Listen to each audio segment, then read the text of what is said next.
The Battle of Stalingrad ended in disaster for the German army when Soviet forces encircled the German troops within the city, leading to an ultimate death or capture of most of the 265,000 strong Sixth Army.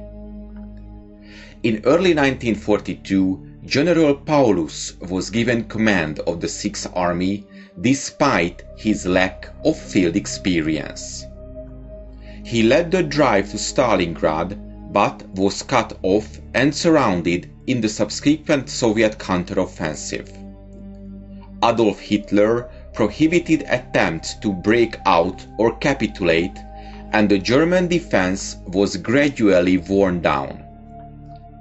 Paulus surrendered in Stalingrad on the 31st of January 1943, the same day of which he was informed of his promotion to Field Marshal by Hitler. The German dictator expected Paulus to take his own life, repeating to his staff that there was no precedent of a German Field Marshal being captured alive. Paulus and his staff surrendered on the morning of the 31st of January. Upon finding out about Paulus' surrender, Hitler flew into a rage and vowed never to appoint another Field Marshal again. Speaking about the surrender of Paulus, Hitler told his staff, "In peacetime Germany, about 20,000 people a year choose to commit suicide, even without being in such a position.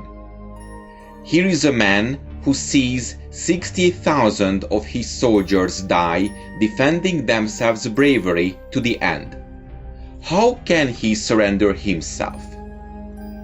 In fact, Paulus, a Roman Catholic, was opposed to suicide. During his captivity, Paulus said, "I have no intention of shooting myself for this Bohemian corporal."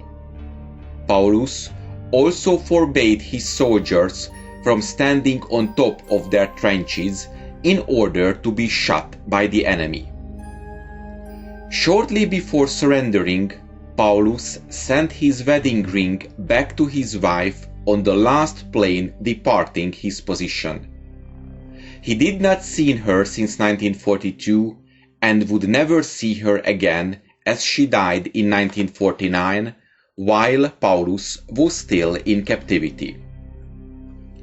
In captivity, Paulus was first introduced to Front Commander General Rokossovski, who suggested him to issue an order for the surrender of the remnants of the Sixth Army in order to stop the senseless death of his soldiers and officers. Paulus refused to do this, since he was now a prisoner and his generals obeyed Hitler directly. He also stated that each commander of the encircled German groups would make the decision to surrender or continue the fight independently. During one of his first interrogations, Paulus stated, "I am and will remain a National Socialist. No one can expect me to change my views, even if I'm in danger of spending the rest of my life in captivity." Finally, on the 2nd of February 1943, the remainder of the Sixth Army capitulated as well. Paulus and his generals were brought to the Krasnogorsk Operational Transit Camp number 27 of the NKVD in the Moscow region, where they were to spend several months. In July of 1943, the National Committee of Free Germany was created in that camp. It included 38 Germans, 13 of whom were emigrant communists like Walter Ulbricht. Ulbricht played a leading role in the creation of the Weimar-era Communist Party of Germany and later in the establishment of the German Democratic Republic. Nevertheless, Paulus still did not agree to cooperate with the Soviet authorities and did not oppose Hitler. Later, Paulus was presented with an appeal from 16 German generals, and he started to hesitate. As a former staff officer, he was apparently accustomed to calculate all the pros and cons. But later, a number of events helped him to decide. Total mobilization in Germany, as well as the death of his son in Italy in April of 1944, and finally the assassination attempt on Hitler by officers whom he knew well, and finally a letter from his wife, allegedly delivered from Berlin by Soviet intelligence, also played a role, and Paulus finally changed his mind. On the 8th of August 1944, Paulus did what they wanted from him from a year and a half. He signed an appeal to the prisoners of war of German soldiers and officers and to the German people, which literally said the following: I consider it my duty to declare that Germany must eliminate Adolf Hitler and establish a new state leadership that will end the war and create conditions that will ensure our people's continued existence and the restoration of peaceful and friendly relations with the current enemy. 4 days later, he joined the Union of German Officers, then the National Committee of Free Germany. From that moment on, he became one of the most active propagandists in the fight against Nazism. He regularly spoke on the radio, put his signatures on leaflets calling on German soldiers to go over to the side of the Soviets, and from now on there was simply no turning back for Paulus. After the war, he visited his homeland already in February of 1946 as a participant in the Nuremberg trials, speaking as a prosecution witness.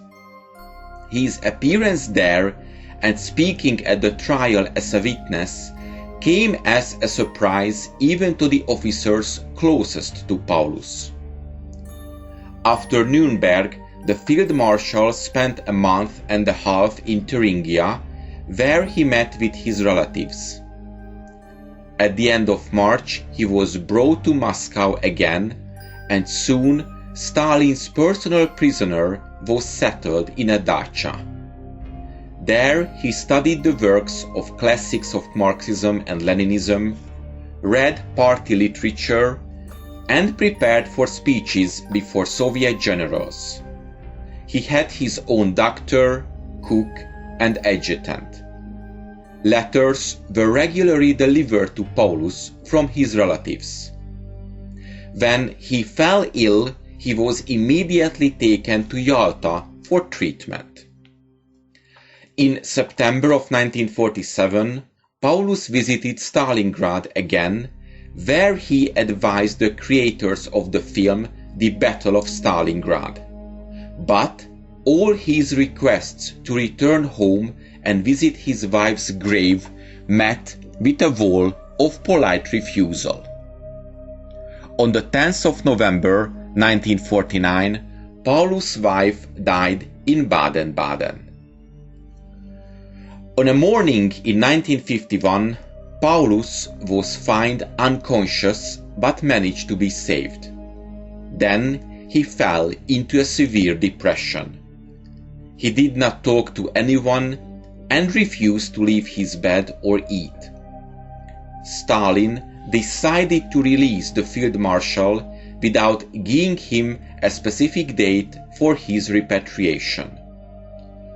Only after Stalin's death in October of 1953, Paulus could leave for Berlin. He met with the leader of the GDR, Walter Ulbricht, and assured him that he would live exclusively in East Germany. On the day of departure, Pravda published a statement by Paulus which spoke, based on the terrible experience of the war against the Soviet Union, about the need for peaceful coexistence of the states with different systems, and about the future unification of Germany. And also about his admission that he, in blind submission, arrived in the Soviet Union as an enemy, but leaves this country as a friend. In the GDR, Paulus was given a guarded villa in an elite district of Dresden, a car and a personal cook, and the right to have a personal weapon. As the head of the newly created Military Historical Center, he began teaching in 1954. He gave lectures on the art of war at the higher school of the Barrack People's Police, the forerunner of the GDR army, and gave reports on the Battle of Stalingrad. All the years after his liberation, Paulus did not stop proving his loyalty to the socialist system. The leaders of the GDR praised his patriotism and did not object if he signed his letters to them as Field Marshal General of the former German army. Paulus condemned West German militarism and criticized the policy of Bonn, which did not want German neutrality. Finally, Paulus died in February 1st of 1957, just before the 14th anniversary of the death of his army at Stalingrad. A modest funeral ceremony in Dresden was attended by several high party functionaries and generals of the GDR. 5 days later, the urn containing Paulus' ashes was buried near his wife's grave in Baden-Baden.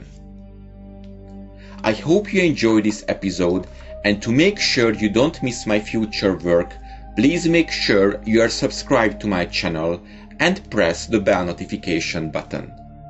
Thank you, and see you in the next video.